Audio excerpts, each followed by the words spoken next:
Hey, welcome on in, Bronco Nation, for another edition of Bronco Nation Live. I am your host, Nick Wade. I am in downtown Boise in an undescript place here in the Blue Vision Studios. In this episode, we'll be reviewing some Bronco sports. We got a big game coming up, a whiteout game against App State. But as always, I am joined by my co-host, Sam Gillette of Sam Talk Sports. How are you doing, my friend?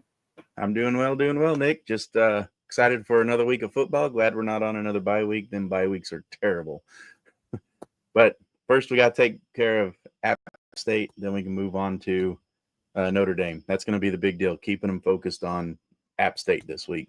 So we're not even going to talk about Notre Dame. I didn't even put them in my cheer guide this week. We're just going to stay focused on App State, not jinxing nothing.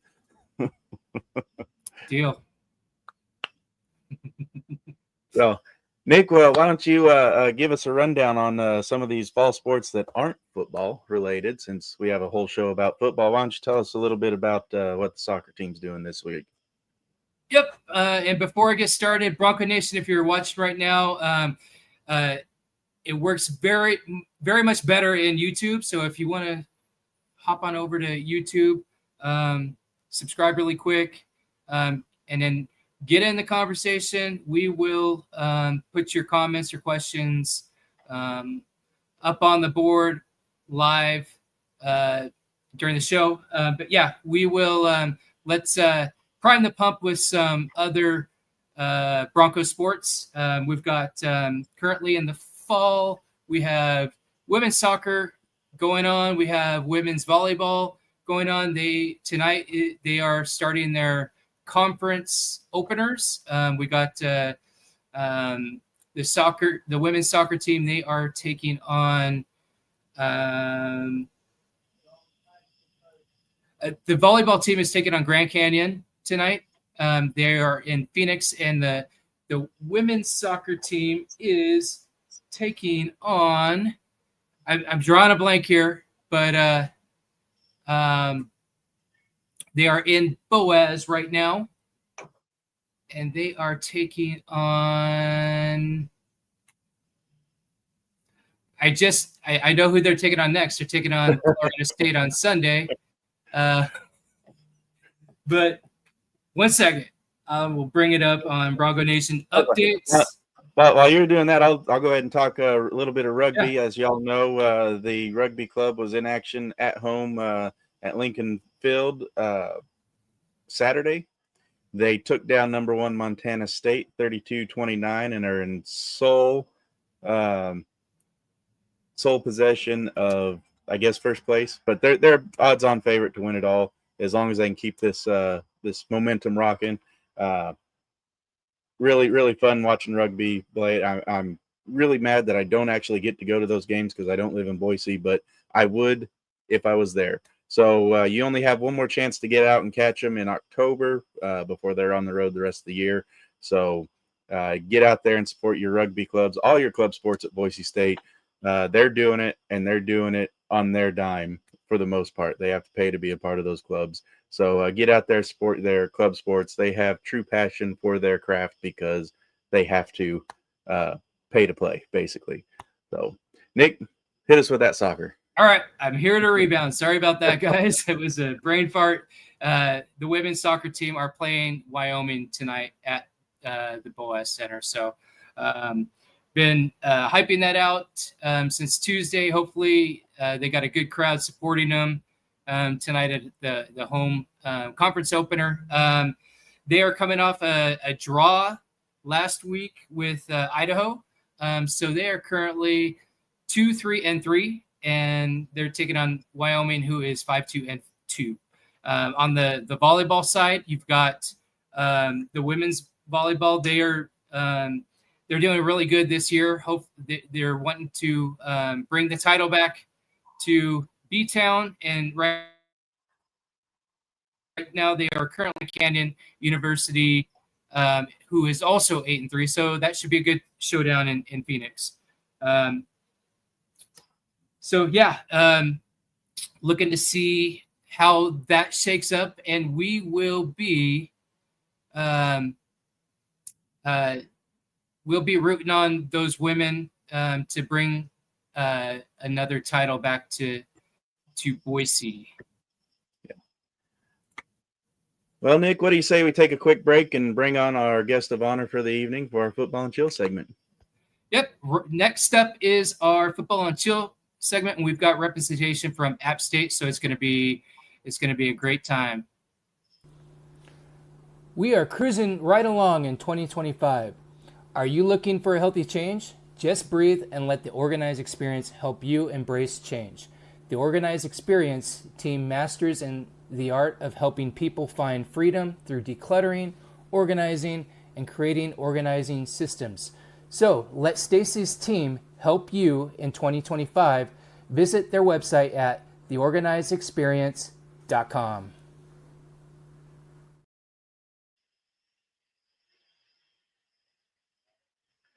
Well, Nick, last week we started this Football and Chill segment, a conversation with the other side. We had Alex from Air Force football, history of Air Force football on with us. It was such a great success. We decided to do it again this week. And this week we bring on Dominic Crosetto from the Sun Belt Syndicate. He is an App State fan, even though he just covers Sun Belt sports. So without any further ado, Dominic, how are you? I'm great, guys. Thanks for having me. Really appreciate it. I get to rep the favorite team. You know, I don't get to do that too much. We try not to be too big of homers on the show as we cover a whole conference, but tonight's going to be fun. Looking forward to it. You have permission to be as homer as you want tonight, even Nice. if you know you're going to lose a lot to a little. But we're going to take a brief moment here. App State did have some horrible news that you never want to hear when their former head coach, Shawn Clark, passed away unexpectedly. He's currently was down at UCF. So we're going to take a brief moment of silence in remembering Shawn Clark.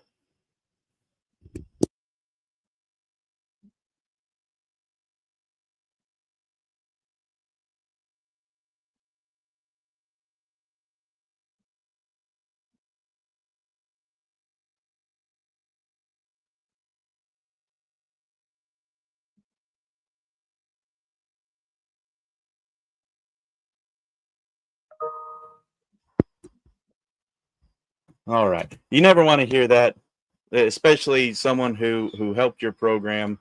He's there from 2020 to 2024 before he went over to the UCF. You never want to hear that, especially for his family and his teammates and everyone around him. What kind of impact did Shawn Clark have on App State, in your opinion, Dominic? Yeah, I mean, he had a great impact on the program because he was a player as well. He was on the 1995 roster. Specifically, he was on the team longer than that, obviously. But this is a team that went into Wake Forest in week 1 as an FCS opponent and beat up the 1A team in Wake Forest. Now, Wake Forest isn't a traditionally strong powerhouse. It's still a big upset. Winston-Salem is only about an hour and a half at most from Boone. So it was a big regional game for them to win. They went all the way to the FCS semifinals, maybe. If I'm trying to remember that off the top of my head, they suffered one loss all season. They were 12-1, one of the best seasons in App State football history. Former head coach as well, Scott Satterfield, was the quarterback for that team, who's now, I believe, at Cincinnati after moving up to Louisville at one point. So, you know, a good coaching tree had come out from those playing days that they had together, a really strong bond within the community. A lot of people were very happy to see Shawn Clark named the head coach back when he was. The players on the team really tried to win the head coaching job for him a week prior to Eli Drinkwitz being named the head coach, who's obviously now at Missouri doing big things. So, yeah, it's kind of cool in a sense to see all these stories come out, though, because you really hear and see who the man was. And he was literally, in the best way possible, the same towards everyone. So more than just the coaching aspect, just the quality person and family man that he was is the biggest loss, unfortunately, that the community and his family is going to suffer overall. Yeah, and I hated hearing it. I was reading on the Appalachian State fan page, reading all the stories and everything, and looking around the internet as I was preparing for this show, and it's like, man, you hate to see it whenever a guy's that memorable, and to go unexpectedly, it hurts. Even the people that don't know him, it hurts. So, yeah, I met him very, very briefly twice at Sunbelt Media Days down in New Orleans last year. He had no idea who I was. The night before Media Days, I went for a run in the downtown area, and as I passed back by the hotel where all the coaches and players were staying, ran across him, said, hey coach, didn't try and have a conversation. He was with other people, just a real quick thing. And, he waved to me and said just a quick thing. I don't even remember, what the words were unimportant, but acknowledged me, right? Even as a stranger on the street. And then I talked to him the next day and he says, hey, how was your run? So it was just like, he didn't need to ask me a question. I'm a media member down there, going to ask him the hard-hitting questions. But, just a nice guy, just very approachable. So, yeah, it's a tough loss. Yeah. And real quick, before we move on, am I correct that Appalachian State is located in North Carolina, and if so, were they affected by that recent hurricane that happened? Just within the year. Yeah, I will tell you, because App State fans will correct you if you encounter them. It's Appalachian State. You can call the mountain range whatever you want, but the latch is important in the name. I'm just throwing it out there because some people on social media are not as nice as me, but people will jump on you for that.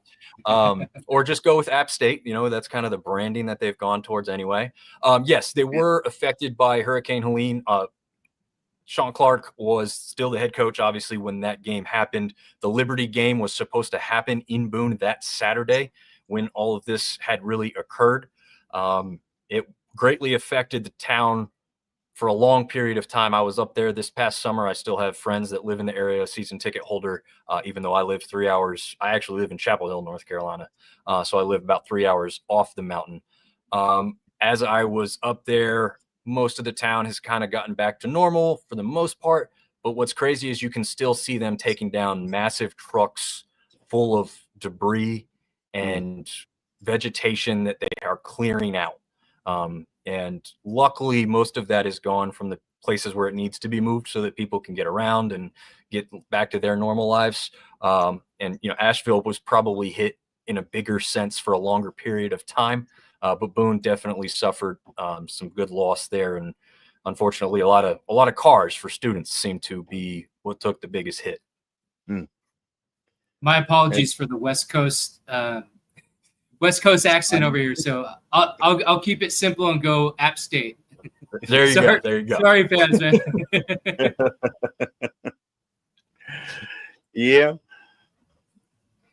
We got some comments rolling in. Neil Higgins, an App State fan, I believe. He said he beat 3 ranked teams. He goes through COVID, storm, loss of a life by a player's start of NIL. So. They suffered a loss of a lineman before last season even started, unfortunately. So he went through a lot with that and the hurricane on top of obviously this new environment of coaching, which to be fair has happened to all the coaches. It wasn't just him. Right. And, yeah.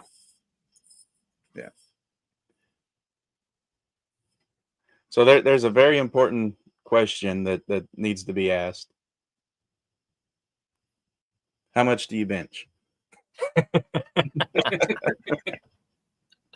I wish TJ was here. I wish my co-host was here because I just read an article that I came across. He was a really good high school quarterback before he was recruited to App State to play actually running back first and then transition to wide receiver because the running back depth was so good when he was on the team. But he had an article written about him as a high schooler. This was in high school. He was benching 320 pounds. Nice. I can't do half That'll that, work. so I'll just leave it at that. Yeah, I was I was up there. Geez, it's been so long. I don't even remember what my max was whenever I was in high school. It was in that 280 to 300 range though. Oh, nice. And I was a wide receiver and defensive back. Played in a small 2A school in East Texas, and so you basically played both ways. Sometimes I almost intentionally didn't do great in practice on defense just so I could play offense because that's what I like doing. Smart. That's a smart move. And sad thing about that is we were a run first school, but I like going up and for whatever reason grabbing a defensive back by underneath the shoulder pads and just headbutting, just pull them in and just knocking them around. And that was more fun to me than hitting anybody. So it's weird. I don't know. I'm probably the only one that thinks that. I think I caught 2 or 3 passes my entire senior year, if that. So that's how run heavy we were. But it was fun. Nice. Yeah, and me, I don't lift heavy anymore. I'm a long distance runner, so I'm mainly working my fast twitch muscles. So I'll stick to my body weight and do as many reps as I can. There you go. Yeah, that's what I do. All right. So we start talking about what the people are here to see us talk about. Let's do it. Men's polka dancing.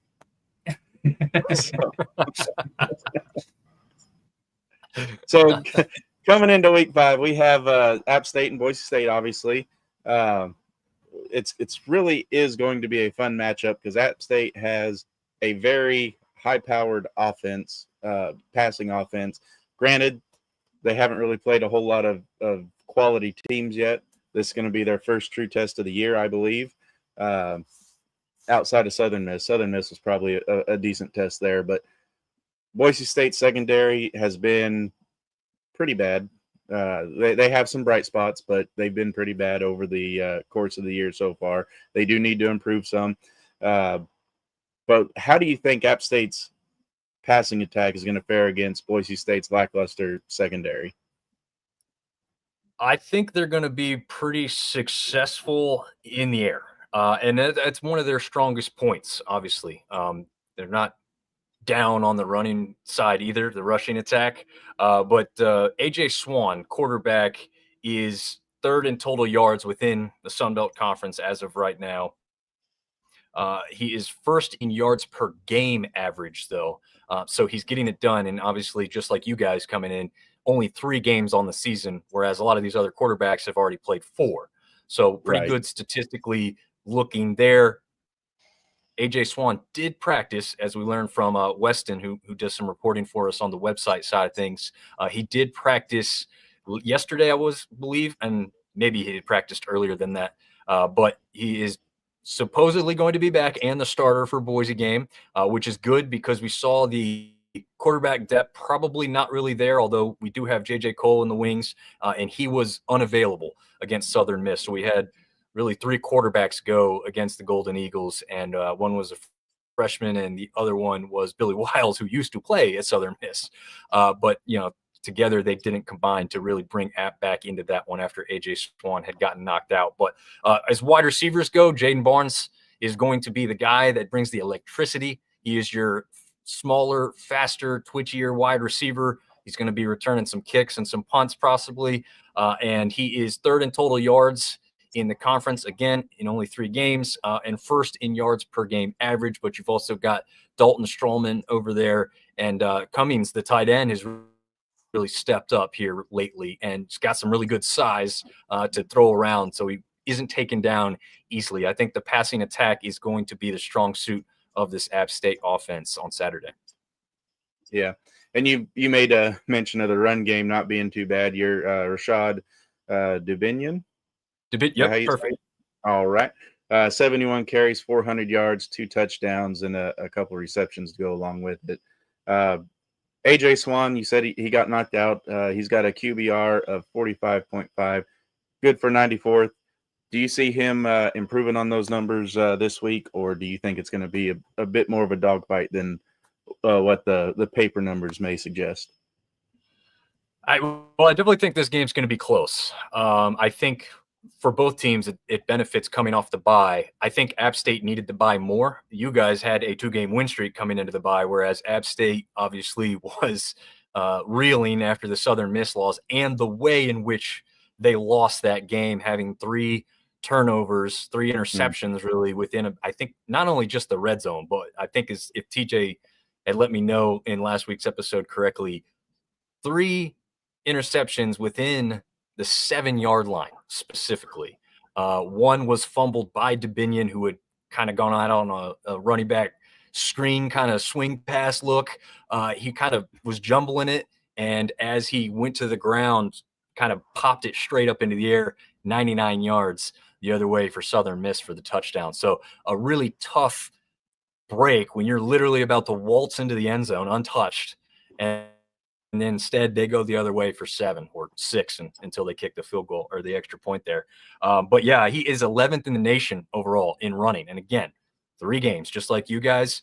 Every other running back who has more yards than him in the country right now has accumulated those statistics within 4 games. So he's sitting in 11th place with just 3. He is a monster.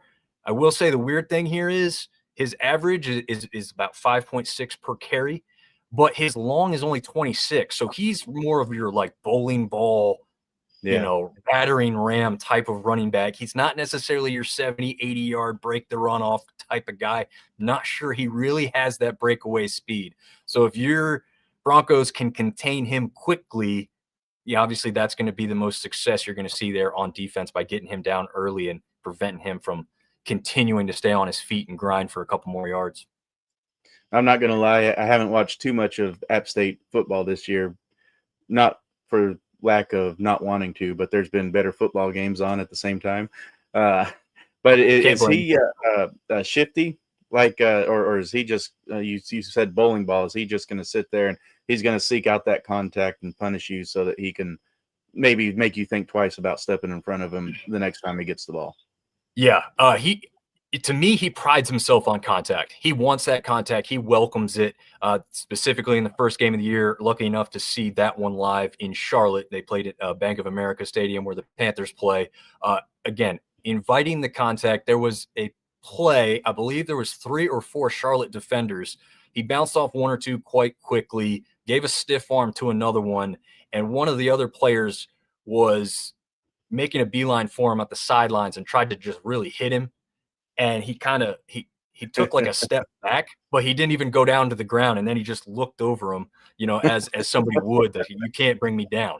And that's his playing style. He thrives on that. I think he runs better with the contact. So he's going to be more up the gut. He's not going to swing it out wide often, but he's not afraid to do it. We've had some smaller, undersized backs in recent history that would prefer to get to the outside and hit that edge and break those big runs. He'll try it, but he's more successful really just going straight up the gut with some good blocking from the O-line. Yeah. It's kind of in stark contrast to Boise State's Dylan Riley, 32 carries, 314 yards. And again, that's basically just 2 games for Dylan Riley. He didn't play much at all during the UCF game.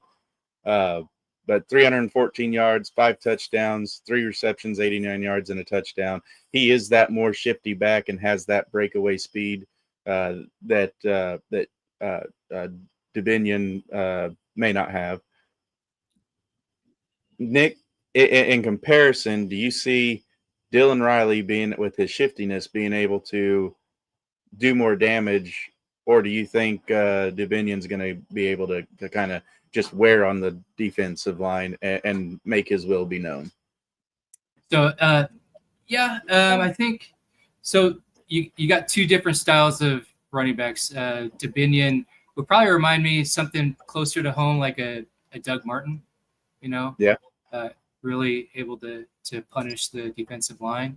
I think it's key that Braxton Feely and the front, especially the front 3 with Deion Washington, Freely, some Lopez Sanusi in there, and some Keanu Meatolo, really have a good game in containing that run game. On the flip side, App State does have a decent run game, although it's not they don't have a big resume. With the teams that they've met, they haven't met a team with a stable like Boise State. So it'll be interesting to see how Sire Gaines, Dylan Riley, and Leak perform against App State's front seven. I think that they're going to be. I do think that they have a good chance of being successful, and that's going to be really playing a part to what Boise State needs to do in order to open up their own passing game. But I do think that we have the defensive line to and the the subs in and out, the platoons up there at front, especially at tackle, defensive tackle, nose tackle, to take that punishment all game if it is like that. But if Boise State is able to get App State into a position where they have to throw it, which you don't know, pick your poison, right? But if that's the case, then Dominion punishing the line may not be a factor if it comes down to a shootout. Yeah, and right now you've got the nation's 17th best rushing offense in Boise State going up against the nation's 8th best rushing defense. Granted, there's a little discrepancy there because Southern Miss has basically been the only okay school that App State's played, and that's the last time I'm going to mention it. So if you tune in after this, you're SOL because I'm not saying it again. I don't want to be a broken record. And then on the flip side, you've got App State's 68th best rushing offense going up against Boise State's 100th best rushing defense. So you really have a rushing game that could help decide this. As Nick said, Boise State gets the run going to help open up that pass game. App State, that pass game could help open up their rush game. It's really going to be a fun game to watch, especially where App State's got the 3rd best passing offense in the nation right now to Boise State's 85th best passing defense. So it's going to be a fun game to watch. And I think it's going to be a lot closer, even though, okay, I lied. I'm going to say it one more time. Even though App State hasn't had that resume, that impressive resume yet, I think the game's still going to be a lot closer than what the pundits are saying that it's going to be. So right now, Boise State is a 16.5-point favorite, and if I was a betting man, I'd bet App State on that. We did have a comment here. I wanted Dominic to kind of speak to this. Bronco Blameyer says he thinks that the BSU defense will benefit from the lack of a quarterback run threat and the combination of the pressure from the front seven and secondary, able to focus on wide receivers, will lead to a much better game versus the pass. And I have a second statement to that because looking at kind of like comparing Mad Dog to Swan, and then also knowing that App State has the 3rd best passing squad in the nation. But then you look at Swan's touchdown to interception rate, and I think that you did allude to that he had that little stretch there where it kind of went off the rails for him. Other than that, has he been pretty lights out in some of these contests? Yeah, so the Charlotte game, obviously first game of the year, first time as an App State player, and a coach and coordinators that are all trying to get onto the same page. You guys have seen that type of stuff over your history as well. But a lot of people very impressed with his start against Charlotte. And again, as you said, not the toughest of opponents. So it was probably a really good opponent for him to open up with. Looked very efficient, had very few throws where you were kind of questioning who he was trying to target or off target too much. The second game against Lindenwood, much of the same, right? Defense really didn't improve. In fact, it probably dropped off. You're looking at an FCS opponent.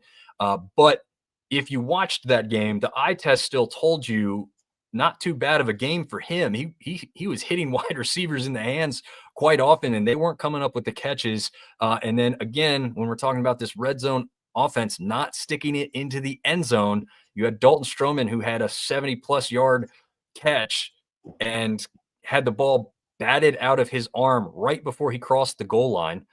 So that makes that game a little bit closer. There was Dominic had 2 fumbles in that game. So the biggest hindrance to me about why this App State team has had close games, if you're really looking at it that way, and suffered the loss to Southern Miss, comes down to one really simple factor of basic football: take care of the ball.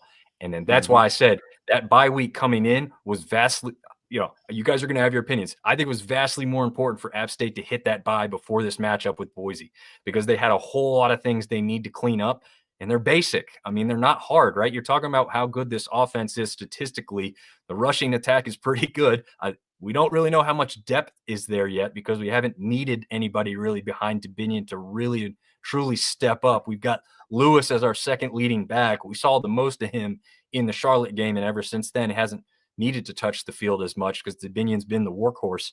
But yeah, this ball security, if they clean that up, and I'm sure they focused on that all week long, I hope they did, they could put a lot more points on the board than what you've already seen them do. And I think that's hopefully, as an App State guy, is going to be what hopefully improves this Saturday. Yeah.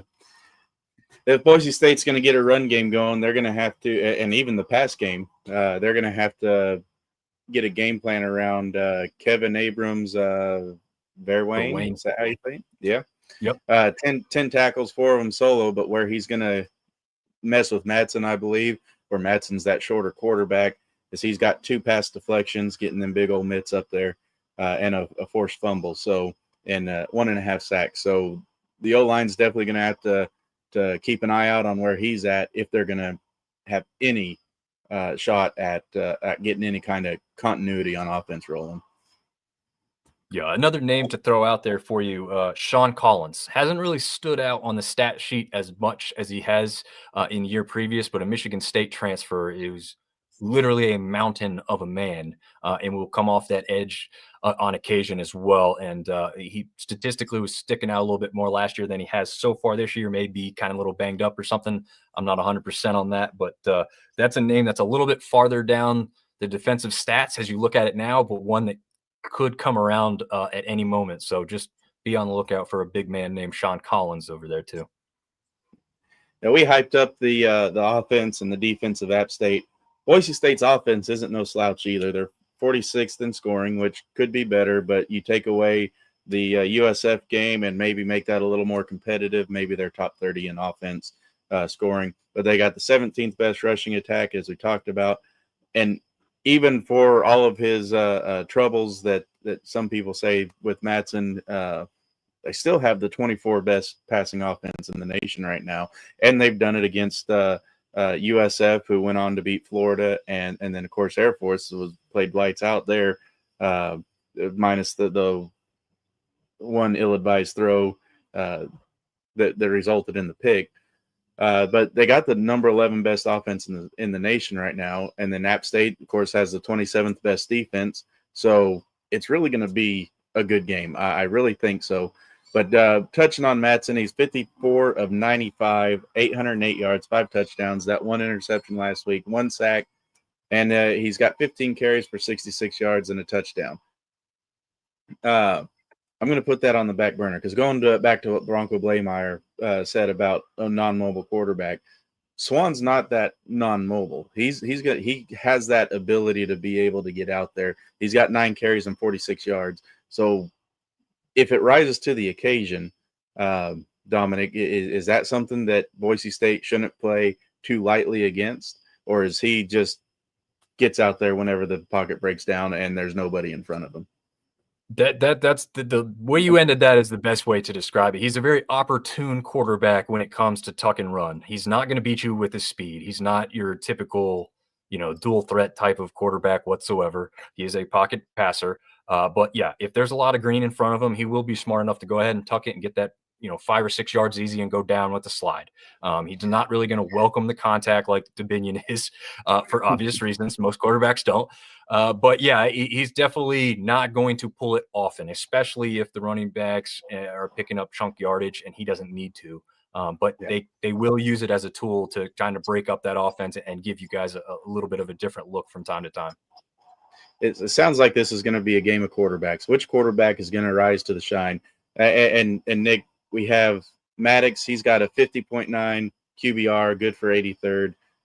Shawn's got a 45.5, good for 94th. They're right there in that same wheelhouse. Maddox has 800 yards passing, 808.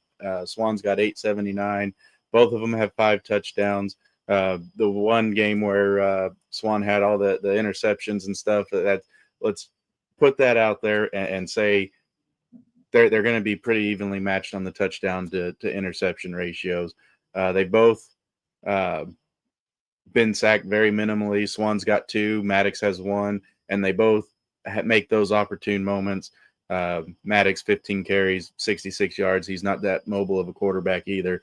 So Nick, the quarterbacks being the deciding factor over Boise State's secondary and App State's receivers. What is it? Is it going to be the quarterbacks or is it going to be the secondaries and receivers that decide this game? If it goes down to the quarterbacks, I'm going to give Mad Dog the edge. He's going to be playing at home.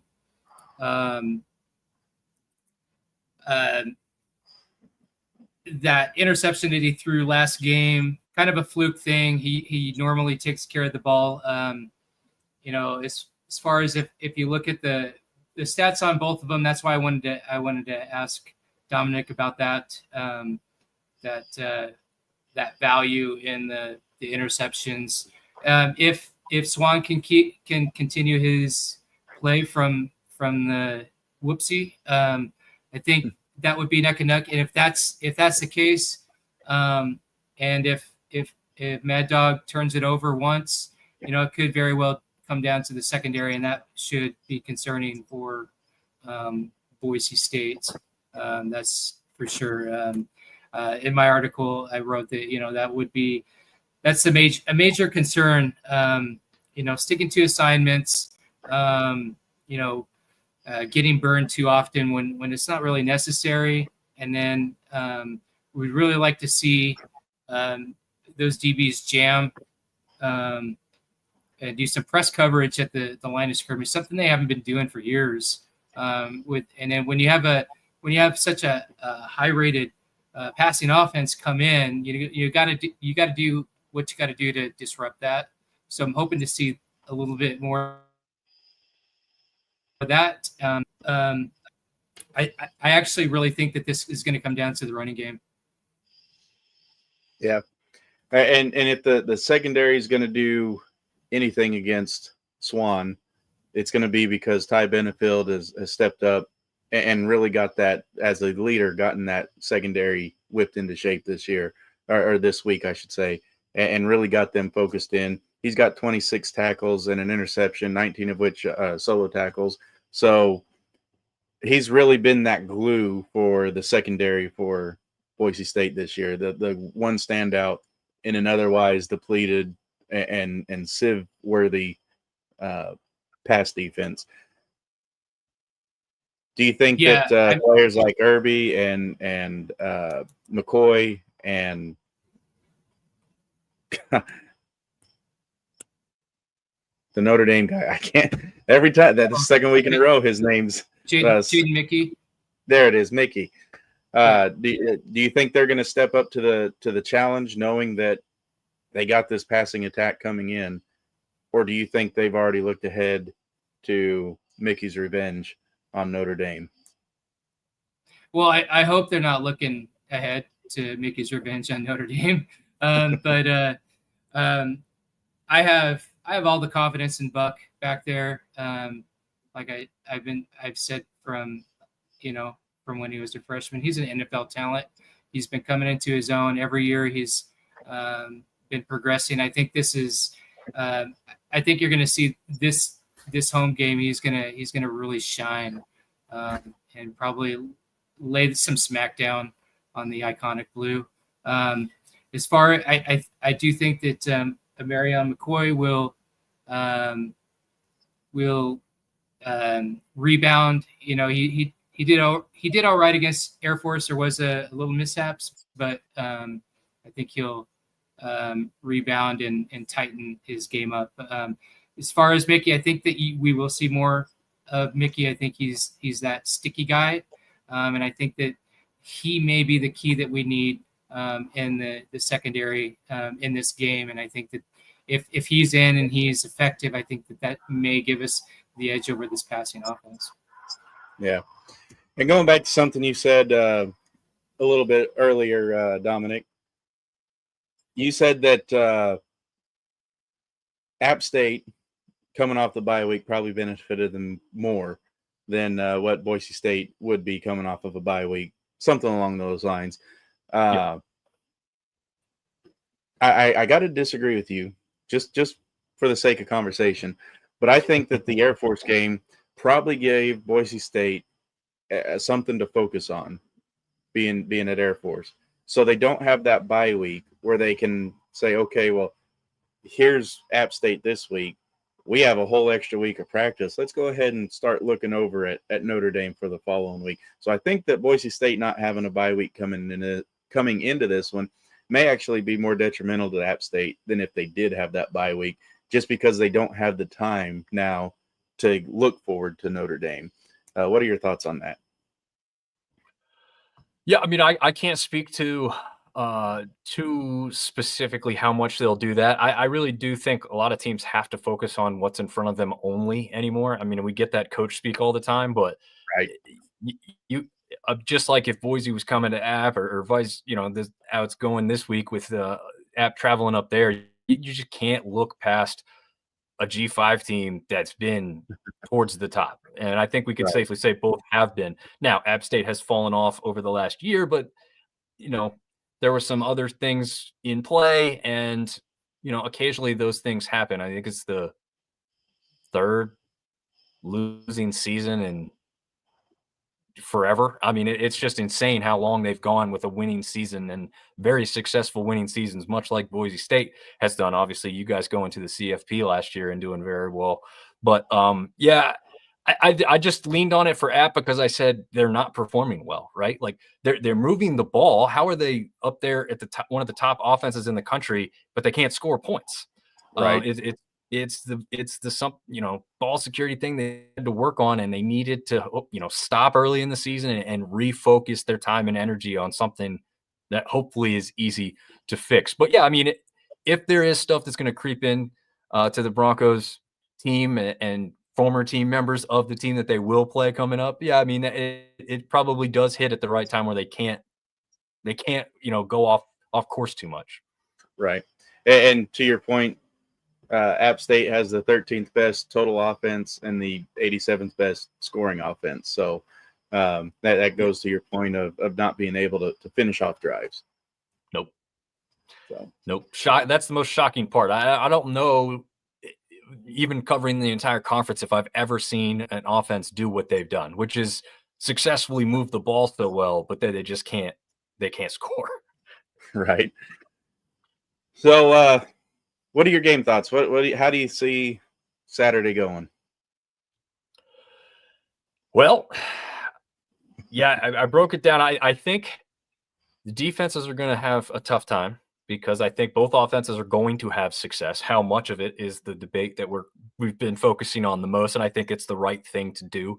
App State's defense was not great coming off of last season, but they've been retooled, brought in a former player back, one of TJ's former teammates, actually, in DJ Smith, who spent time at Missouri with Eli Drinkwitz, and I think he's done good things with the defense. I don't know if even App fans feel like we can truly trust them to win a game for them just yet. And that's where my question mark is. If this becomes a shootout, you have the offense to do it on the App State side. Can they put it in the end zone? And then do you have enough on the defensive side to slow down this rushing attack from Boise State at home, of all things, too, right, where it's going to be even more difficult. Just a quick note, Dylan Riley that you guys are speaking of, really only having 2 games under his belt with really having a great rushing attack. He's 35th in the country with only having that few games. Yeah. So he's behind Dominic, but if he played as many games, he's probably right there with him. So I think this is maybe not, what you guys had last year as far as a running back matchup, as you've seen a couple times, but this one's really, really underrated nationally, because I just don't know if these 2 names are up as high as people should be seeing them on the radar right now. So this one's really going to be interesting. And one little thing I'll throw out too, we've got a young kicker who's done really, really well so far. He's 8 for 8 on extra points, 4 of 5 from the field goal marks, and with 1 miss being between that 40 and 49 range, but he does have a long of 47. So 50 is not really out of the question. And if we get into some long kicking scenarios, I think App State's going to be comfortable kicking in those places. Whereas a year or 2 ago with this situation at the kicking spot, sometimes Shawn Clark specifically was going for it on those 4th and shorts because wasn't quite sure about that length of the kicking game. I think they're a lot more comfortable in that regard this year. I guess, do you want me to go ahead with the full prediction at this point? Let's go for it. Okay. All right. So coming in, App State averaging, allowing an average of 20 points defensively, but they're scoring an average of 25.3 points offensively. As I said, I think the bye week is going to help in the ball security, and they're going to score a little bit more than that this week because the Boise defense giving up about 28.3 average points per game. The Boise State offense, though, scoring 35.6. So a great scoring output for the Broncos. So for that, I'm going to go with the homer pick because I rarely get to do this, right? I got to stay level-headed on the conference slate. But I want to see a great game. I think we will see a great game. But I'm going to go with the homer pick. I'm going to go App 32, Boise 30. It's just kind of a weird score, but I think this could be one of those weird games. Yeah. I mean, it's okay to be wrong every now and then. Well, it's more than every now and then, but that's all right. Yeah. So 32-30. So you're going to go with the over then, the 61.5 on the over. Yes. You're going to take the over. Nice. Yes, pretty comfortable on that too. Even if the score's wrong, the over. Nick, what's your prediction for Saturday evening? Well, first I want to answer Tyler Talking Sports question. First, he was on Facebook. Says he had to ask, as cool as the blue field is in Boise, how iconic it is. Do you all ever wish it wasn't blue? My answer is I've watched games on there when it was green, and I watched games on the iconic blue, and I prefer blue. I just think that that's what has set Boise State apart. It's a global, it's a global brand that way. Everybody knows where the iconic blue is, and so you may have some weirdos out there that would rather have a green, but as far as me, no way, man. And then Tyler's Talking Sports. He hopped onto YouTube, and he's on Dominic's side. He's obviously he's an App State fan. He is predicting a 38-35 App State win. Me, like I said, I think it's going to come down to the running game. I think it's going to be a big test for App State's defense. As good as their offense is doing right now, I do believe that we have the stable back there. We are the RBU. We have 3 capable running backs right now who could probably get 100 yards off of App State's defense. So I think it's going to start with the running game. I think that's going to open up some big passes, at home tomorrow on Saturday. Our offense is averaging, like you said, it's high 30s, 40s. Lately, it's been in the mid 40s. So my score prediction is 42-24, but Whenever I make a prediction, the other team basically scores another 4 points. So it'll probably be 42-28, and that'll reach App State's average at 28.3. So I'm predicting a 42-24 win for the Broncos. Well, I'm predicting a higher scoring game. One, I think Boise State's going to probably run away with this late. It's going to be 52-38. Mark it down. Take it to Caesar Sportsbook. I think App State's going to come in. Broncos Albertson Stadium is deceptively loud. They constantly getting false start penalties on defense, and for the opposing team, or the defense, start over, constantly hitting offenses with false starts, is helping their defense and putting the offenses in long down and distances. Coming on his first time on the blue for App State, and I do have to make a note. I do prefer the blue field more, but I'm somewhat biased, mainly because my grandpa laid the foundation for Boise State's original blue field, so I never saw it green. So I was still in the womb whenever the blue field was being installed. So, but yeah, I think with the deceptively loud atmosphere, the false start counter. I know I've seen it in the past. I don't know if they have it. Nick, do they have the false start counter this year up there? Yeah, always. It's always in the top eastern corner. So they're known for being able to cause defenses to jump, being that loud to get them false starts, or offenses to jump, being that loud to get them false starts. So it's going to be fun. It's on the blue, 52-38. I actually wrestled with this one. I went 52-41. I'm like, no, let's go 38. I don't want to give them 40 points. I think this is going to be a barn burner, though. I think that it's going to be close up to the fourth quarter, and then Boise State's going to pull away late with their running attack. So 52-41 Boise State. So. Well, thanks for hopping on, Donovan or Dominic. Really appreciate your insight on App State and correcting me on how to pronounce Appalachian State. There we go. I tried. But anyway, great to have you on. We'd love to have you back at some point. Maybe a post game if you're up for it. But yes, he is coming on for post game Saturday night. So y'all come back and be looking for them notifications. Subscribe to the YouTube channels, and we'll have Donovan back on Saturday night with us. But before we go, is there anything last thing you want to say to Bronco Nation or your App State fans that are watching right now?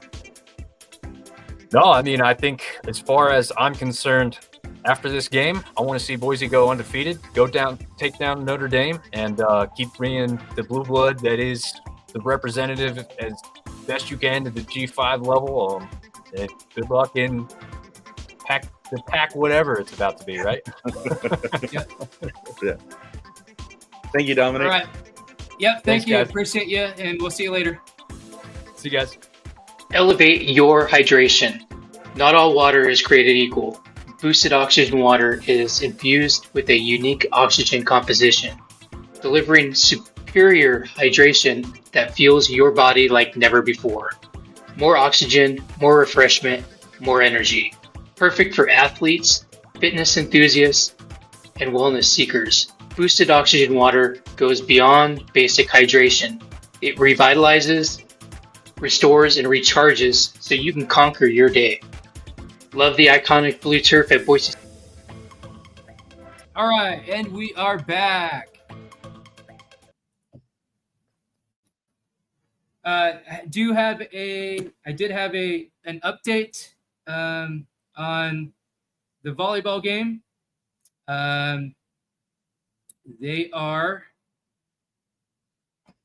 Women's volleyball is down one set to Grand Canyon University, and currently Grand Canyon has an 18-11 advantage in the second set.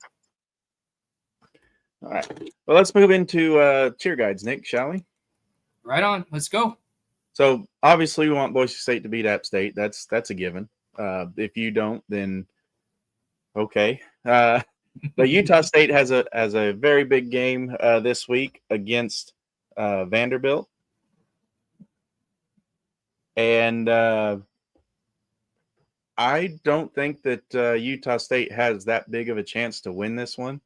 But I also don't think that they are completely out from being able to win this one. Vanderbilt's a 23.5-point favorite. I think Utah State has the offense to be able to maybe play that surprise role that Vanderbilt played for so many people last year. Utah State, you could see possibly doing that. Barnes for Utah State, he's got 982 passing yards, 8 touchdowns to 1 interception. And then you have obviously Pavia on the other side with 890 passing yards, 8 touchdowns, and 2 interceptions. So you got 2 pretty evenly matched quarterbacks. You got a run game, a 300-yard run game for Utah State versus 215 for coming from the quarterback for Vanderbilt. And then you got Pagan at wide receiver getting 303 yards versus Stower, at tight end for Vanderbilt with 233. So it's going to be a very good offensive game. It's going to come down to the defense, and if Vanderbilt's defense holds true to how they've been playing all year long, they're going to come out on top of this one. But I think it's going to be a lot closer than the 21.5 points that the spread has given them. Yeah, I think, they're already exceeding your expectations, judged by the cart. Yeah. 3-1 is nothing to sneeze at. 1-0 in conference. I think they are. I think they're doing great, and I think they do have a shot at an underdog. Maybe not. Maybe the odds are against them, but yeah, you never know. It's any given Saturday. And Vanderbilt has been SEC wrecker lately. So why not let the goofy eggs do the same thing? Yeah, and they're given a 5.5% chance to win, so it's not like they've completely shut them out. So, they win 5.5% of the time on ESPN's matchup predictor. So it's going to be fun. I think it's, like I said, it's going to be a lot closer, and they're going to. I think Utah State will surprise probably until the third quarter. Midway through the third quarter, and then I think Vanderbilt's going to start running away sometime after halftime. Yeah, it's that 4 and 5 star talent that if it's close, that's when that's going to come into fruition and take down the Mountain West team. Yeah, and I am.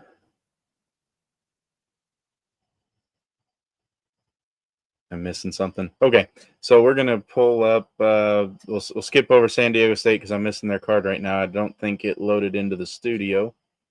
But they're playing Northern Illinois. We'll come back to them. New Mexico State. This one's going to be a fun one between the New Mexico schools. Both schools are 2-1. Both of them are having way better seasons this year than what anyone thought that they were going to have. As you can see, I didn't have New Mexico winning anything past Idaho State. So for them to be already doubling their win total of what I thought they were going to have, that says a lot for them. They're really doing well this year. They are a 13.5-point favorite over the Aggies and a 54.5 over-under, which I think, given both offenses and the weight of this game, I think that they're going to go over the over on this one. It's going to be a fun game to watch if you like that kind of lower mid-tier football play. There's going to be some fireworks in this one. It's a rivalry. Go ahead and tune in if you want. It will be on the Mountain West Network. So Hulu will have it. I don't know about the other places, but Hulu has that one. And New Mexico looks like they win 89.3% of the time. New Mexico State's got the better passing attack, but New Mexico has the better rushing attack. It's going to be a tale of two tapes, basically. So, and of course, we want New Mexico to win to bolster Boise State's strength of schedule. Yeah, and Coach X got the magic. I mean, I'm interested in watching the Lobos just because of Coach X. They got the magic, and I think they're going to exceed both of our expectations this year. I mean, they already have, on your card there. So yeah, go Coach X, man. Yep. And then our next one up is Hawaii and Air Force. There you go. Our Mountain West matchup, Hawaii 3-2, Air Force is 1-2, and both schools are going to be looking for their first Mountain West Conference win. That game's going to be on Fox Sports Net, FS1, Fox Sports 1. So that's at on the 27th. That's Saturday afternoon. Air Force is a 4.5-point favorite in this one, and I think that they're going to win this one in a shootout. I think they're going to get the over. Both schools are going to have fun. If the Air Force offense that showed up against Boise State last week shows up against Hawaii this week, especially with it being a home game, I think, and I was talking to Alex earlier about this today, I think it's going to be an Air Force win in a barn burner and a high-scoring game where one team not known for its passing continues its passing success, and maybe one team not really known for its rushing being able to have a little more rushing success on the ground, as well as passing. Alejado does return he returned last week against Fresno State, so he will be returning and have that extra week under his belt for strengthening of his the foot injury that he had. So that's going to play a factor in it as well. And you can't forget their kicker, whose name is escaping me right now. He was born in Japan and learned how to kick on YouTube. So he learned how to kick, had a Midwestern school come in and give him a chance. And he found his way over to Hawaii. And I remember watching that first game. They literally ran him out to beat Stanford, ran him out. And as the clock struck 0, they snapped it. He kicked it right through the uprights and made it. He's 9 for 9 on extra points, 13 for 13 on field goals with a long of 52. So he's already scored 48 points this year for Hawaii, and he could end up being the difference in this game if it comes down to a field goal at the end. He's already proven that he can make them and not needing the time to warm up to make them. Yeah, I'm a big fan of Hawaii, but I think that Air Force rushing attack's gonna really give that defensive line a run for their money and open things up for the passing game, just like what they did to Boise State. So yeah, I think Air Force, and it's at home, so I think Air Force will come out with that, and then you'll have two teams at 500 and overall, and then Air Force at their first conference win. Yep. Yeah, and as bad as even the worst conference in the league is, which I believe it's going to end up being the Sun Belt. I'm just kidding. Don't come at me. I think it's going to be the MAC this year. As bad as the worst conference in the league is going to be, they're still 500 in conference play. So just hold your head high on that. You can never have a conference with a losing record. Right. Let's see. Colorado State and Washington State. This one's going to be another good one for the Mountain West. Washington State, I think, not really there this year. However, they've had two 49-point or 59-point games hung up on them over the last 2 weeks with North Texas and Washington. there seemed to have some player accountability and coaching accountability leading into this game. So we may see a new Washington State defense. They are, let's see, where's that? My computer screen's so small, I can't see anything. So Colorado State is a 4.5-point favorite. Washington State did change quarterbacks. They're going to be going with Zevi Eckhouse. He's in his 5th year at quarterback now. He's 32 of 46, 349 yards, 2 touchdowns, 2 interceptions, and 3 sacks. And he has 13 carries, 13 yards, and 2 touchdowns. It seemed like the team played a little bit better for him whenever he was in, so I think this change was probably needed. So we'll see how well that works out. But both schools really are they're lower to mid, and higher of upper in the rankings, except for Washington State's rushing attack. They're abysmal, ranking 132nd, just 3 teams below them that rank worse. Their scoring defense is 134. So I really think Colorado State can exploit that if they don't fix it themselves coming out this week. Right now, the ESPN matchup predictor has Colorado State winning 75.6% of the time. And again, it's going to be another one of those decent passing attacks versus a decent running attack. However, Colorado State's got more of a well-rounded attack. They're not one or the other. So it's going to be a fun game to watch there as well. Saturday evening, if you decide that you can't stand watching Boise State and App State anymore, which I don't see that happening. That game's going to be a fun game to watch. I say that game's going to be a fun game to watch quite often. Maybe it's just because I like football. Who knows?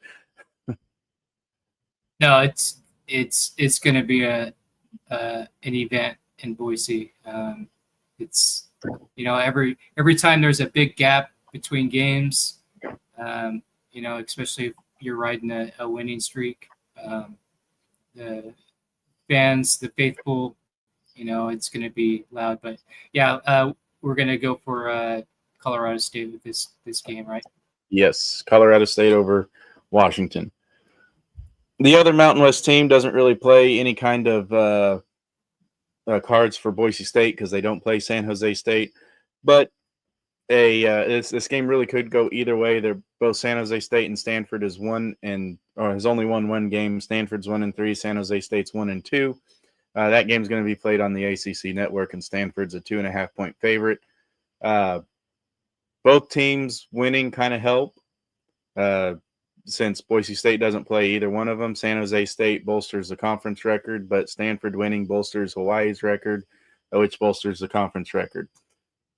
It's not really a direct path for Boise State to really care about that game. So, but if you want to watch a 6:30 matchup between two teams that have only won one game, go for it. San Diego State, we'll go back to them. San Diego State coming off of their complete and utter dominance over Cal. Whenever they went over there and they beat them 34-0. Yeah, they welcomed Cal at home and won 34-0. And I watched that game and I was tickled from start to finish. And if they can continue that success against Northern Illinois, Northern Illinois, which I think they will, they could have some fun with that game as well. Right now, San Diego State is a 2.5-point favorite with a 43.5 over-under. And I actually want to take the under on this one if I was a betting man. I think San Diego State having to go to Illinois and play up there is going to kind of put a damper on their offense. And I think this game is probably going to come down to a last-second stop on defense or a last-second field goal. Well, I'm going for San Diego State. Yep. As all Bronco Nation should. So moving forward, we do have a few, if my screen will act right. There we go. We do have a few teams that are in the Sam Talk Sports rankings that are actually ranked above Boise State. And one of them, let's see, there we go. So Utah State, them winning and losing actually helps us out because we don't want to have them continue to climb the ranks. Fresno State, the same, and UNLV, we actually want them to keep winning regardless. They don't play this week, though. They are receiving votes in the coaches and the AP poll as well. So we do want UNLV to keep moving up the ranks there. Notre Dame, obviously, we want them to beat up on Arkansas this week, even though it's going to be kind of painful to watch TG10 have to take a beating. I actually think this Notre Dame game is going to be a really entertaining one to watch. I think there's going to be a lot of back and forth, but I think Arkansas may be a little dejected.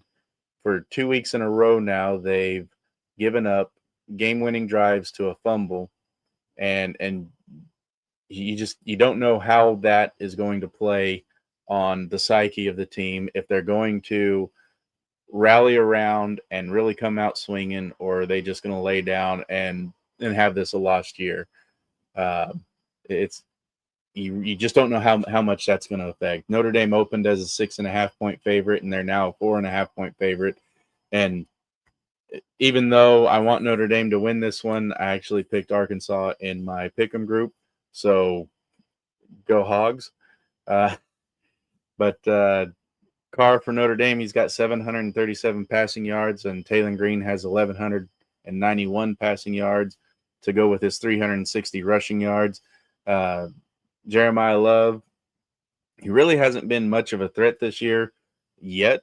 I don't know if that's by design, wanting to save his legs for later in the year or what, or if the line just hasn't been able to get anything going. But he's 52 carries, 3 touchdowns, and 284 yards. And it has potential, this game does, to be an offensive shootout, coming down to which defense wants to step up first. Or it could even come down to a turnover for the last play of the drive. So maybe Arkansas will be on the receiving end of that good fortune instead of the losing end, because you just know it's got to be playing in the back of their heads, especially if it happens for a third week in a row. You got to wonder how that program's going to react.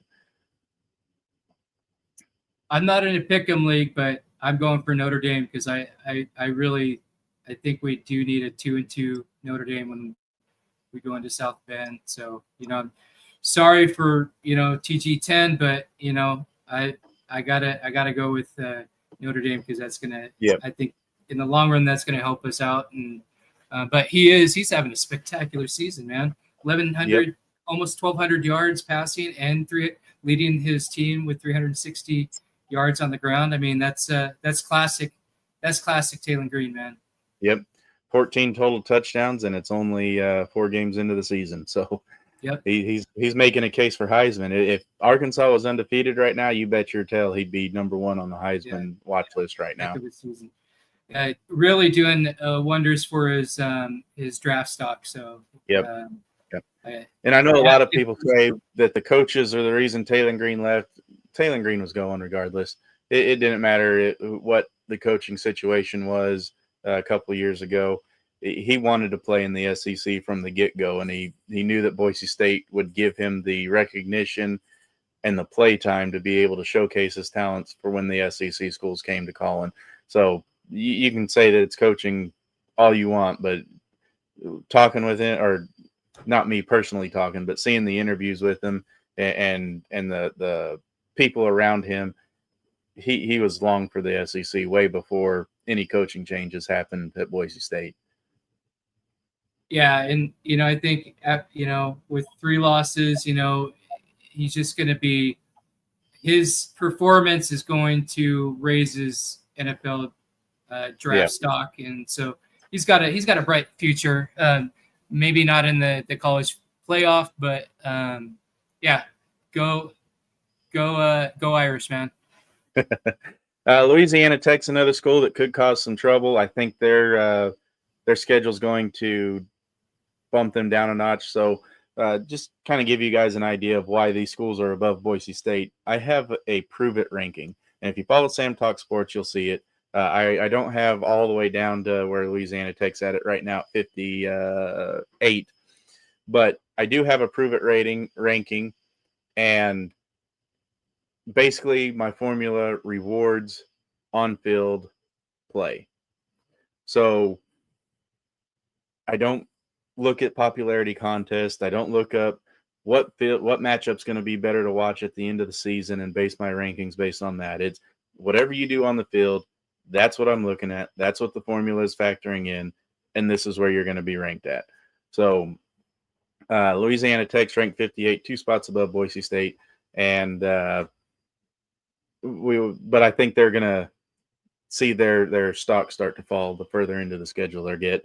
Another one is Texas State. They're ranked at 56 right now, and I think their stock's also going to fall the further into their conference play they get, and the more Boise State wins, they'll end up jumping them. 2 schools that are going to be an absolute thorn in the side is James Madison and Tulane. Boise State fans really need both these schools to lose at least one more. And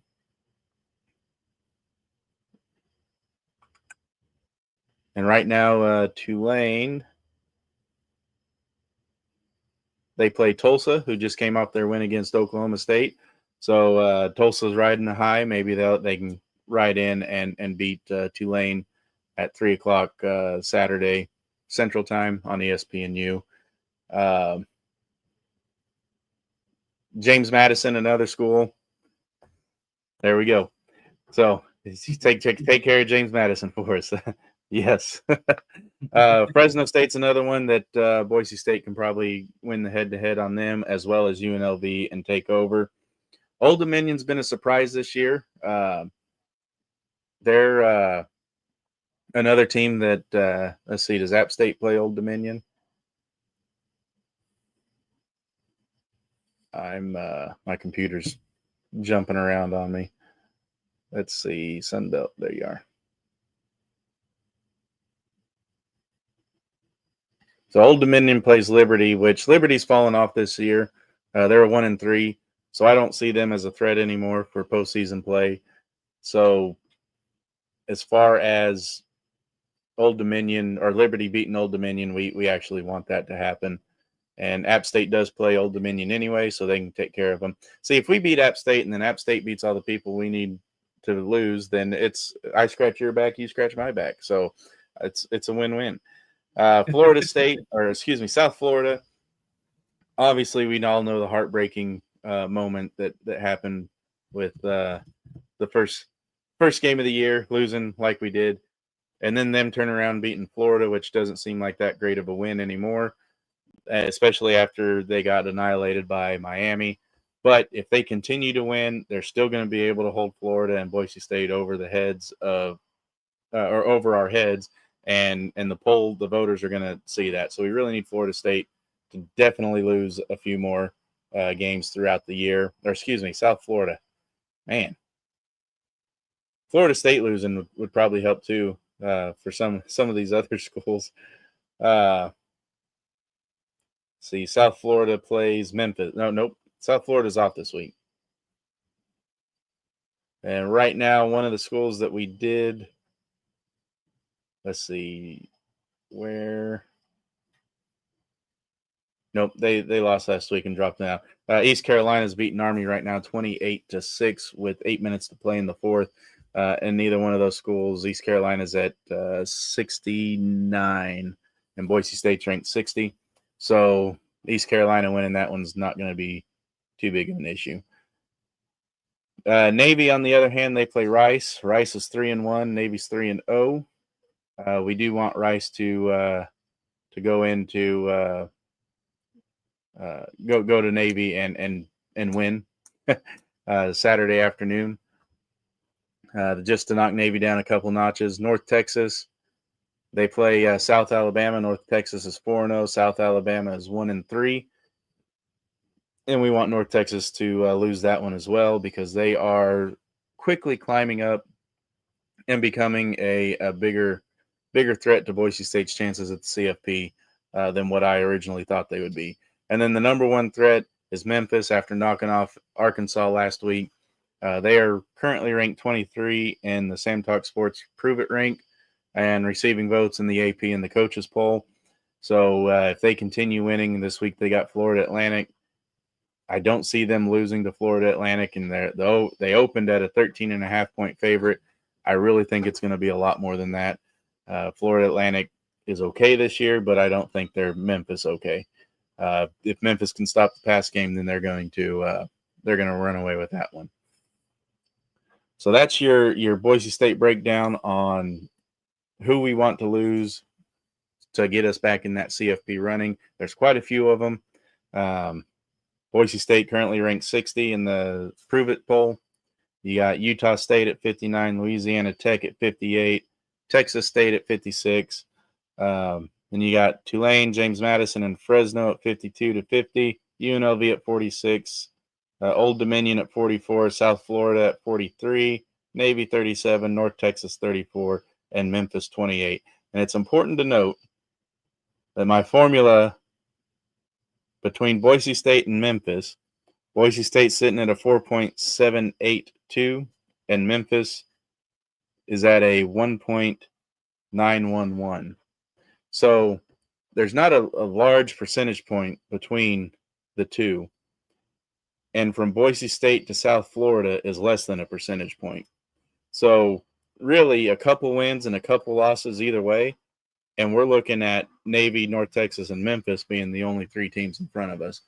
So a win over Notre Dame, especially if Notre Dame beats Arkansas this week, and then Boise State beats Notre Dame, and then Notre Dame wins out, there's a good possibility that we could still see that CFP spot, or at least be in the running for it come the end of the year. So what we really want to see as Boise State fans, we want to see on the Prove It poll, we want to see Boise State and UNLV continue to rise up over the other teams that you just talked about. And also, we really need the AAC to cannibalize itself, and also the Sun Belt to cannibalize itself as well. And if the Broncos stick to, the goal of winning the Mountain West and winning out, and we need an upset in South Bend, but even if that is so, you never know with college football and the way that these teams, they eat each other in conference play. So at a minimum, Boise State needs to win all their conference games. Yep. And right now there's currently 4, 5, 6, 4. There are currently 4 undefeated teams that have a shot to stay undefeated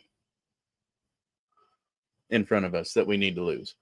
So like you said, we need the mainly the AAC to cannibalize itself, because that's where the bulk of the competition's at. You got Navy's 3-0, North Texas is 4-0, Rice is 3-1, Memphis is 4-0, South Florida is 3-1, Tulane's 3-1. Even East Carolina, they're going to be 3-2 after tonight. So, I mean, you've got 1, 2, 3, 4, 5, 6, 7 teams in the American right now above 500. So we want to be big Florida Atlantic, Tulsa, and Army fans. Yes. Yeah. We really want to be everybody below Temple, maybe even below UTSA. So that's Florida Atlantic, Tulsa, UAB, Army, and Charlotte. Poor Charlotte.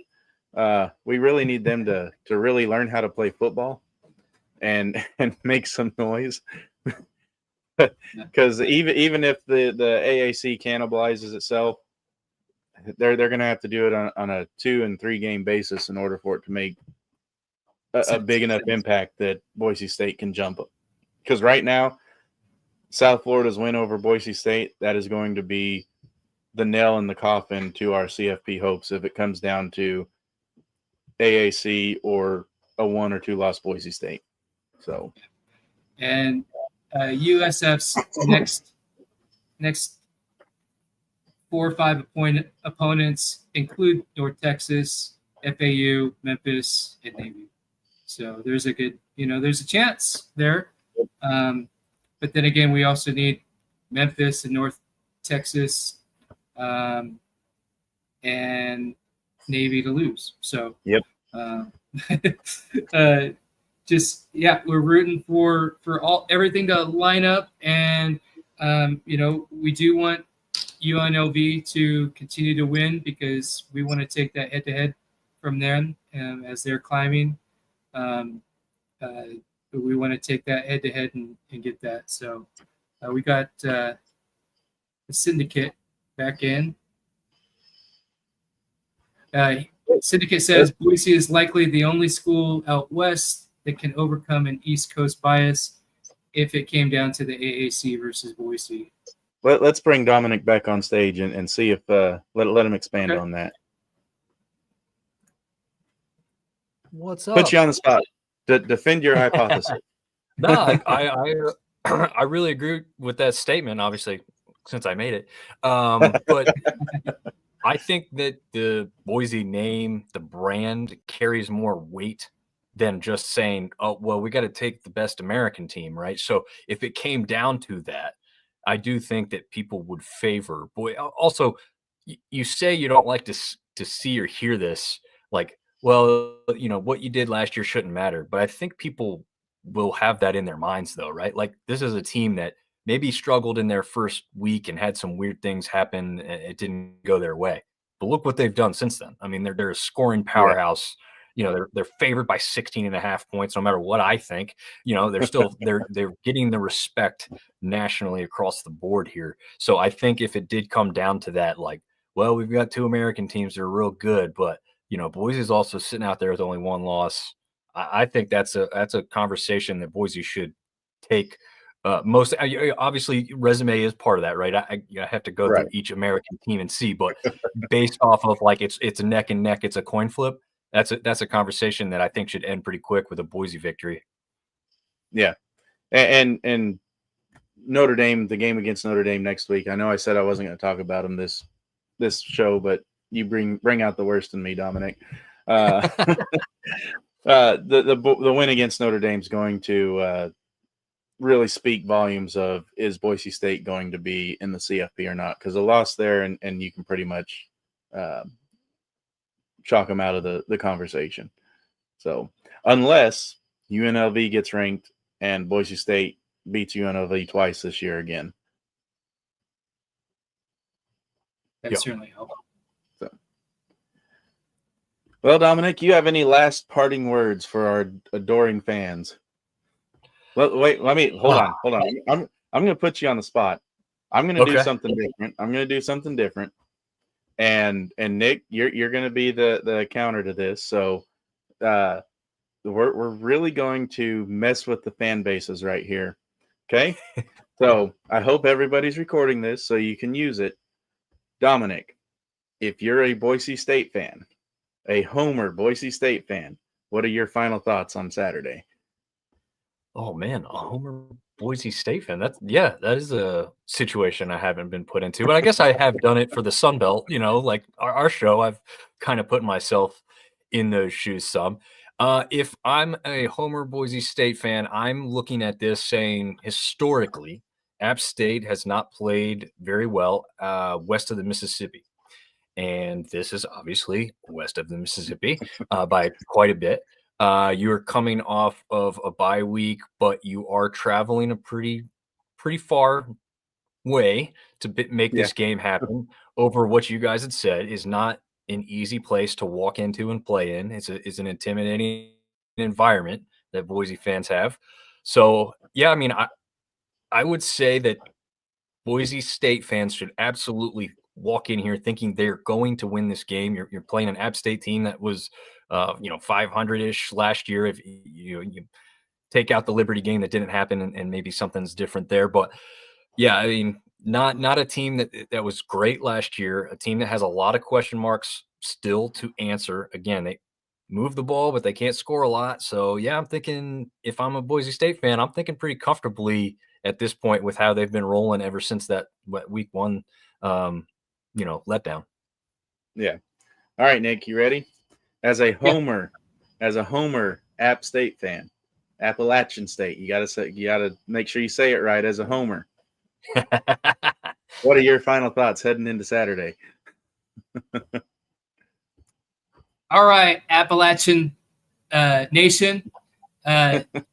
We're coming off a bye game, and we got our rest going. We're gonna stick Jackson Greer in the slot, and he's gonna slice up Boise State because he came for Boise State, so he knows all about that defense. So have no fear, Appalachian State. We're gonna do this, and we're gonna beat the mighty Broncos. All right, I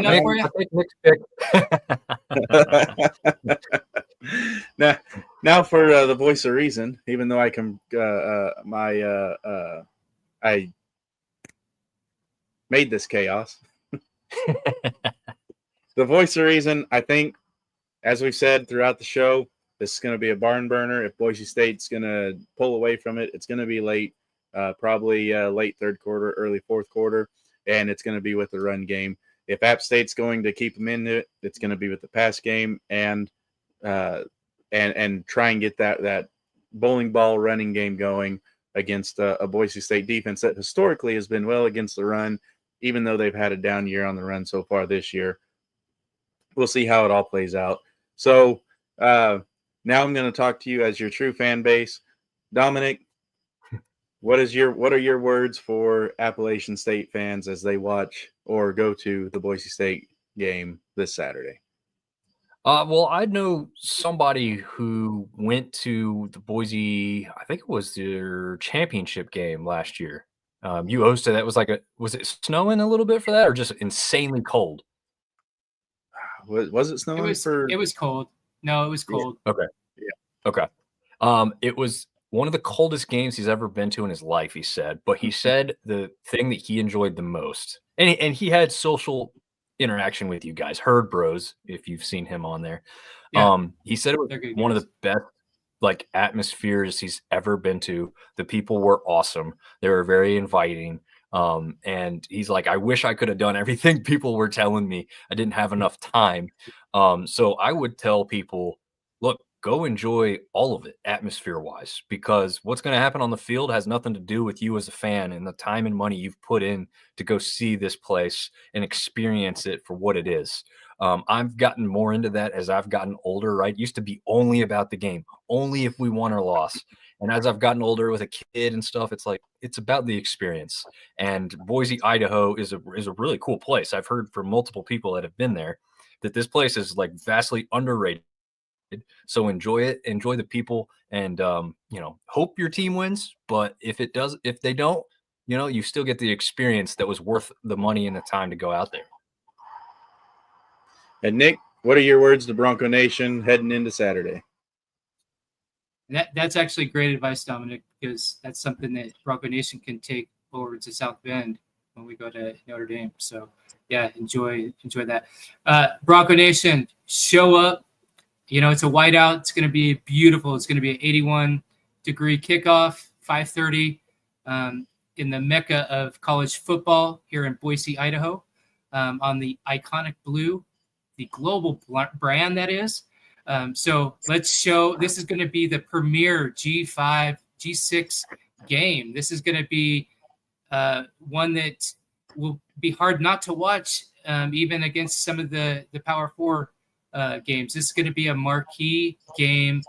It's on FS1. So everybody pack the stands, wear your white, and let's bring that blue chaos. And we want to get those false start flags going across the east side of that stadium, and we want to hear the backing up of the van over and over. Beep, beep, beep, beep.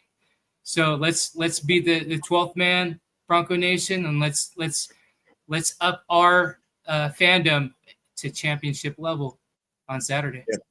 And to your point, Nick, there is some pretty high-powered games.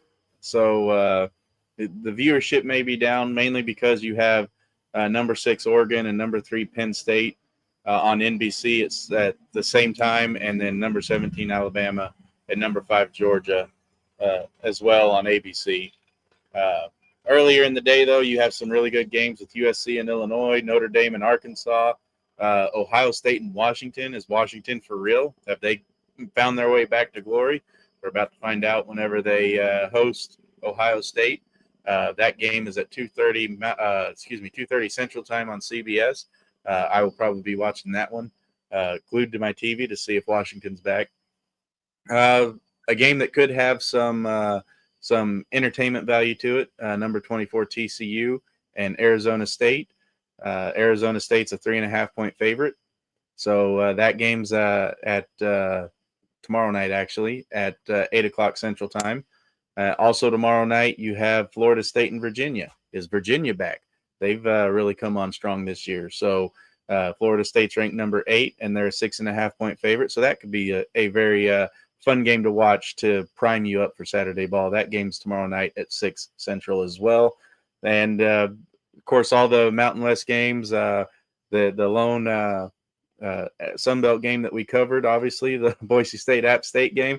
You guys go out and check out if you haven't already, and I know there's a lot of people in here that have probably come over from the Sunbelt Syndicate. I'm sure he's got his him and TJ have their pregame or their pre what do you call your show for Saturday? Yeah, we just do the preview show on Wednesdays. We just call it like week 5 preview. So nothing too fancy. We try to make it simple so everyone understands what we're doing. Right. I mean, football and chill is too awesome, right? There you go. I like that one though. I actually do. Like yeah. And then you guys, for all you Sunbelt fans out there, you guys do Sunday, correct? Your review show Sundays. We do Sunday night recap. We call it the wrap. There, I got a little fancier with that name, but basically we just run through it after we've had some time to digest what's going on. Right, like we try and watch as much as we can Saturday. Some stuff you can't, so you kind of get some time Sunday to catch up on that, and then we wrap it all up for everybody. Good deal. We're not as big and fancy to cover an entire conference. It's just Nick and I. We don't. We do a lot and keep full-time jobs, which I'm sure you do too as well. It's fun. It's a labor of love. It's great having people out there that want to do this for the love of it and not for the money of it. So we enjoy having people on like the money though, right? Yeah, right. From humble beginnings, right? Yeah, there you go. So Nick and I will actually be starting Saturday night. Me and my father actually will be getting you going with your post-game coverage immediately after the game, well, about 10-15 minutes after the game, where we can get the player cards and everything wrapped up and ready to go. So my dad and I, those who follow my personal TikTok page, my dad is thewish.com Santa. So he will be joining me to start the post-game show. And then as Nick makes his way back to the studio, then we'll bring both Nick and Dominic and maybe TJ on and maybe the black and gold guys, maybe make a party out of it. Reach out again. Yeah. And if we can make a party out of it, we'll make a party out of it. Great time having you on, Dominic. Nick, I know you have some website news. What are the message boards doing for us right now? Yeah. So we do have a free message boards on BroncoNationUpdates.com. They're totally free. They're not VIP. Anybody can get in them. Especially we want to invite anybody to go to. We've got a message board for Broncos in the NFL, and we're inviting anybody who likes the Broncos or likes the NFL. Come make become a registered user in there. Again, it's free. We don't charge anything on any of our platforms. Like I said, we rely on our views and to get us monetized so that we can share that revenue with the school. So we're not charging anybody anything. So you don't have to be a VIP to get on these message boards. And then once you become a user, we have we have certain message boards where you can create a post about anything sports related if you want.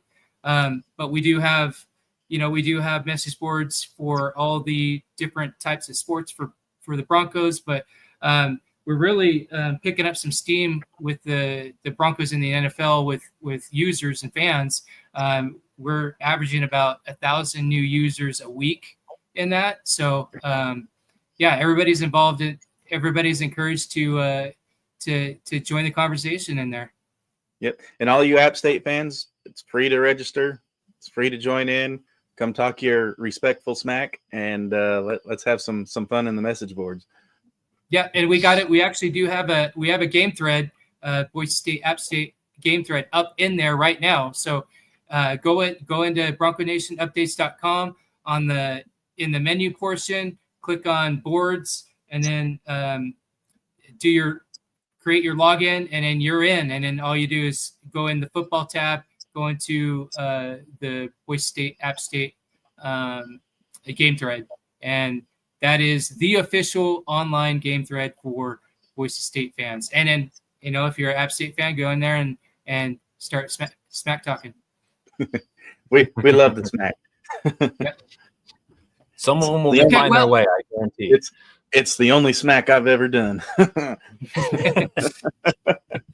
Well, we appreciate you, Bronco Nation and App State fans, for watching the last couple hours. Really appreciate that. Do your things. Do the likes, do the shares, sub to Bronco Nation Updates YouTube page.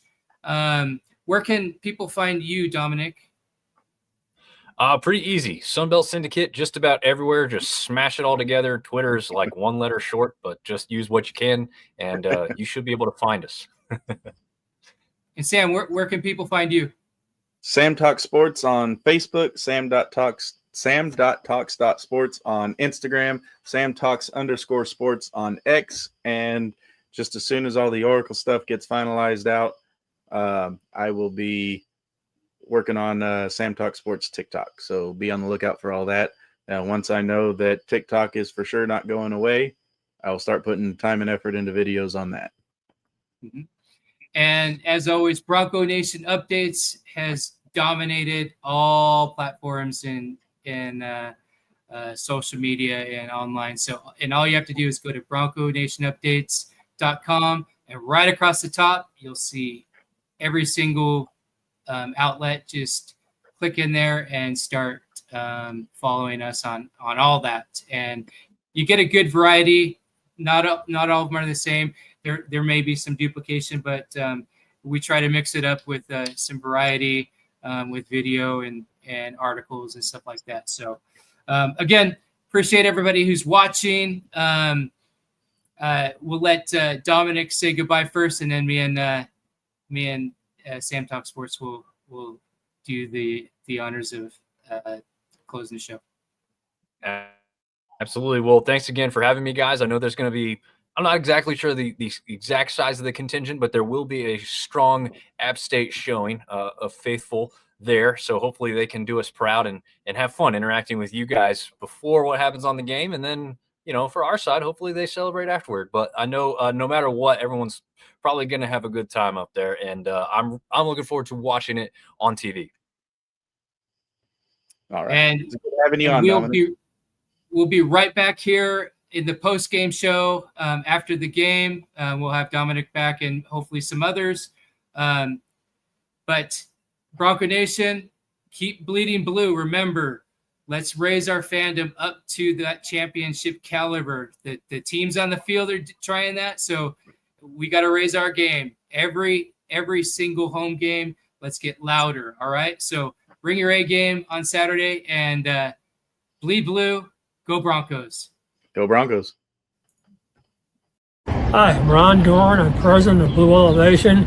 A lot of you have probably heard of it in other sites like Bronco Nation Updates, and I just want to talk a little bit about Boise State football and what we're trying to do to help move the team forward. It's a lot of fun to work with them, but as you know, with the upheaval in college football and the NIL money, we're always needing more, and we're trying to do that by giving more news to you than you can get in other sources, and events that you might be able to attend. And we would just love to see your support, additional support for Boise State, so we can take this to the next level, especially moving into the Pac-12. I see such a bright future for us by doing this.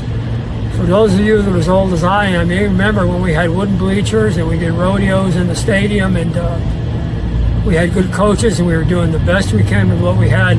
These coaches need that continuated support to make it happen for us. You can see what we've done with what little we've had, but we really need the help, and we just need the commitment, and we need you to get involved with us to push the Boise State program forward.